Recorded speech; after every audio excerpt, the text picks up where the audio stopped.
if I'm being completely honest, I thought Carfax was going to come out and cost her the belt because they had her coming out looking like I don't know, B-52's extra. I'm not even sure what that reference means, but Fastlane.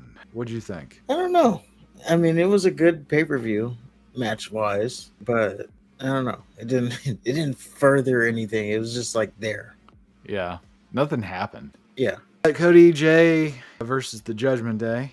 McTurd hit the Priest with the briefcase, leaving an opening for Cody Rhodes to do a crossroads on the announce desk. So that takes out Priest. And Jay hit, I believe, a super kick to Finn. And then they do kind of a variation of the 1D. Like Cody does his cutter while Jay tosses him up. Yep, it was like a modified 1D. Yeah. And Cody ends up hitting the crossroads for the win. So we have new tag team champions. New tag team champions, which I did not expect. I didn't either. It's going to be interesting to see what they did that for. And I was like, is this only so that Judgment Day can just like win it back in a week? I don't know. I thought it was to open it up so Priest can cash in. Well, it was a good time for him to try it, but he didn't.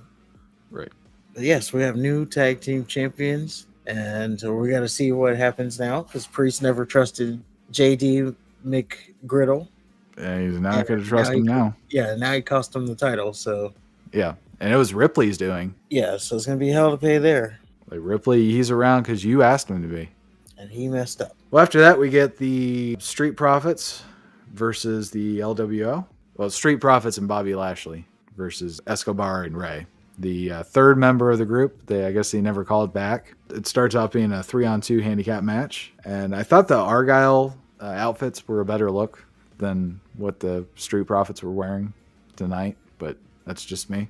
I didn't even pay attention. So at the end of the match, Carlito comes out well after Escobar and Ray have gotten their asses kicked pretty much throughout the match. Carlito hit a backstabber to Ford, covers him for the win. So Carlito just comes in, gets the win, goes home. No adversity. He's the third man. Well, he's not going for a title. Not yet. I don't even know what they're going to do with him going forward. Apparently, he is signed, so. He's been signed. Yeah. They've just been sitting in there. Yeah. Now they bring him out for this. When it should have been Dragon League, because Carlito and this LWO thing, I guess it works for some people, but not for me. Yeah. We saw him at the Royal Rumble, but we see him again. Do you care that Carlito's back potentially on TV?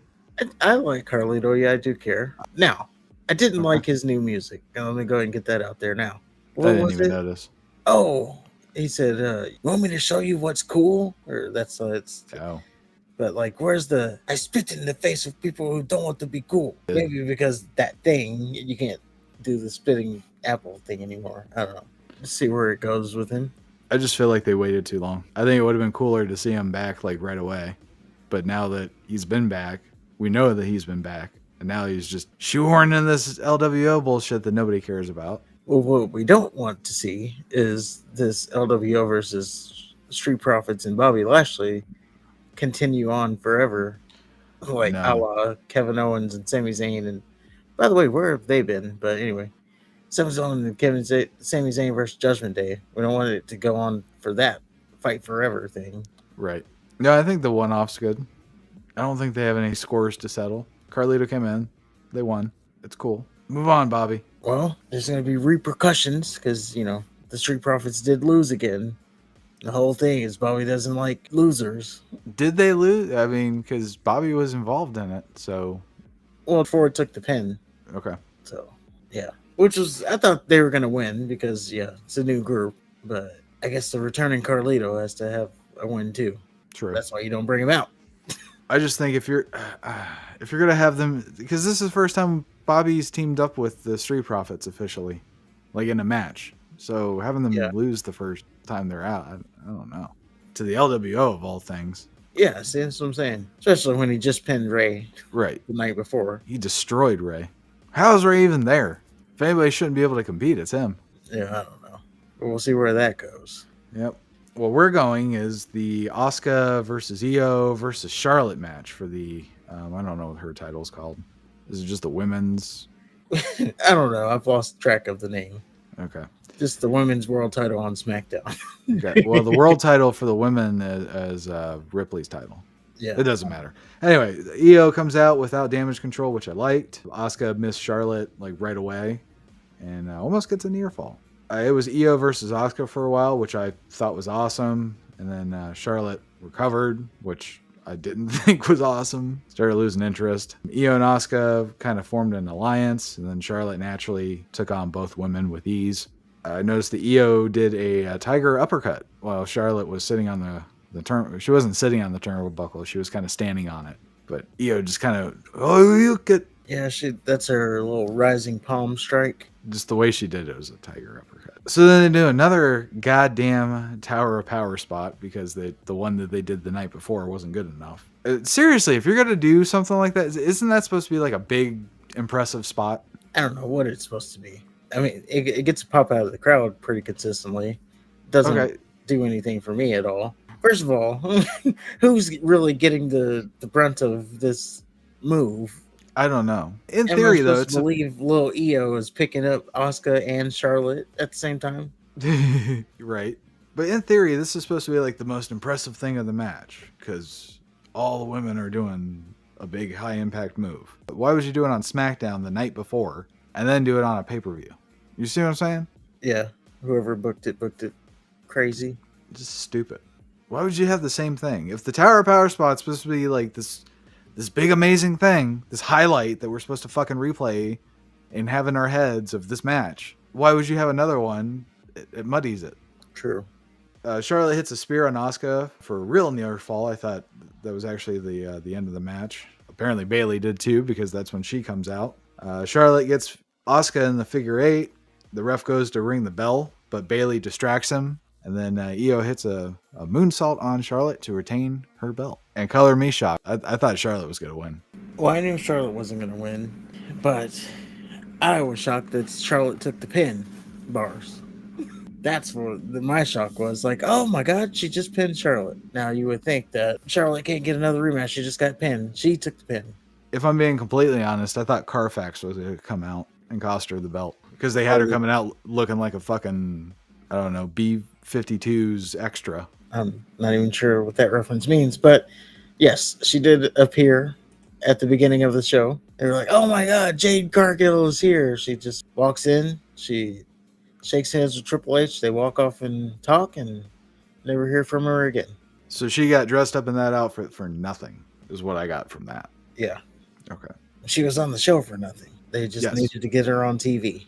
Like, oh, don't forget, we got this future star, this money maker in Jade Cargill. Don't forget, we got her. And AEW doesn't. Okay. Don't forget that. I will say she does look a lot more impressive than she did in AEW. Well, that's just crazy. She looks the same. No, like her outfit and stuff. Her gear, how they repackaged her. She's still going to suck, though. Mm. Speaking of suck, we have Pat McAfee just sucking his way to the ring. Comes out to say WrestleMania should be in Indianapolis. Good luck. McAfee, he introduces Cena after saying WrestleMania should be in Indianapolis. We get Cena and LA Knight versus the Bloodline with Pat McAfee on commentary, which made my interest in this match even less. Speaking of commentary, Cena doing the talking throughout the match really took me out of it, especially when they did that close-up of him on the corner. Solo's standing over him. Cena's supposed to be defeated, and then he's just talking to him. Just having a little conversation. Heyman doing the play-by-play for Roman on the phone, I thought was a nice little touch. Because, Roman's not watching. Right. On the live TV. He doesn't have the peacock. So LA Knight hits the blunt force trauma for the win. I gotta say, I don't like LA Knight being in teams. I can't remember if I said this last week or not. I felt like I just let you take the subject. But I'd rather see him kind of like be Stone Cold and just be a loner. Don't trust anybody.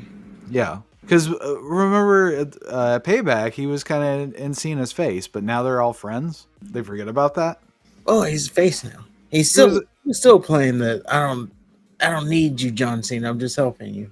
Okay. But now he's just like, white hot baby face. Well, that brings us to our main event, and that is Shinsuke Nakamura versus Seth Rollins for the WWE World Heavyweight Championship in a last man standing match. Oh, this match. Shinsuke's entrance was great. I thought the The bit where Shinsuke used the nunchucks was awesome. Yeah. There's a moment where they climb a ladder and Shinsuke spits red mist into Rollins' eyes and pushes him through the announce table from the ladder. Personally, I thought that should have been the finish, but it wasn't. Yeah, I thought that was going to be I thought that could be the finish, and then there was another spot that I thought was going to be the finish. Yeah. Oh, when he threw him when he Kinshasa him through the table. I was like, surely that's going to be it. No, it wasn't. Because Rollins wins, just like the first match, but this one had furniture, and they fought on the outside. And Shinsuke looked way dominant until he didn't. Right. And I was confused because I thought he actually stood up, but he didn't. In the replay, he stayed on his knee. It just ended. There's no suspense. Like, I never thought at one point, especially after that announce table spot, like at that point, I'm like, okay, he's not going to win. Yeah, if he's getting up from that, that's about his best shot you were going to have. And before this match, we saw the Judgment Day. They're backstage, and Priest says, okay, I'm going to cash in tonight. I guess he's hurt from McTurd hitting him with a briefcase earlier. So the rest of the Judgment Day, they're trying to talk Priest out of it, but Priest ain't changing his mind. So then he just walks off by himself. So at the end of the match, Rollins is celebrating in the stands, and he's holding up his title, and then it just ends. We never see Priest again. So why the fuck did they have that segment? Just to keep it in everybody's mind that he may have lost his tag team titles, but he is still the Money in the Bank holder. So, but no, Priest specifically said he's going to cash in tonight. Tonight's the night. Now or never. He's not walking away without gold. Just saying that is weird. The Judgment Day, they tried to talk him out of it, and he said, "No, fuck y'all. I'm going to go get my belt." And he left. He left without the rest of the Judgment Day, and we never saw him again. Yeah, it was weird. And they did seem to have lingered at the end of the show. Rollins just standing there celebrating in the crowd. It's like, okay, what's about to happen? And then nothing. No cliffhanger, nothing. So as I'm saying, the show, you had good matches, but nothing really happened like that you would, get around the water cooler and talk about. No. In fact, this is the second pay-per-view in a row where Gunther's TV match is the best thing on the entire pay-per-view. It's becoming a thing. Apparently. The pre-pay-per-view TV match that Gunther puts on that is a banger. You can pretty much guarantee it's going to be better than anything on the pay-per-view. Although this was a weak card. This was a weak pay-per-view. This might be the worst pay-per-view of the year. Nothing happened. Like you said, nothing was advanced. The people that I thought were going to won, aside from the triple threat match, is predictable. Yeah. I thought the tag match was the only thing that was off for me, but the only thing that was off for me is that they took the belt off Priest to not have him cash in his briefcase, and he said he was going to. We'll see it soon. I guess we'll see if Ripley lets him, since he takes orders from the hole. Yeah, but that was Fastlane. I don't even know what star rating to give it. Not that I was going to. 1. It's just the middle of the road. Like next week, I won't even remember that the pay-per-view happened. I give it 1 because you won't remember it. Like Payback, not Payback. What was the one with Bad Bunny? Elimination Backlash. Chamber? Oh no, yes, Backlash. I would say that that's at least a 2 or 3 star. Not because it was a great pay-per-view, but I remember it for at least Bad Bunny. I won't remember this pay-per-view. Yeah. When you get to the end of the year, you'd have to really rack your brain to remember what happened on this pay-per-view. I'm talking about like not going back to look at, oh yeah, this was the card. If you just go straight off of memory, you would have to really like rack your brain.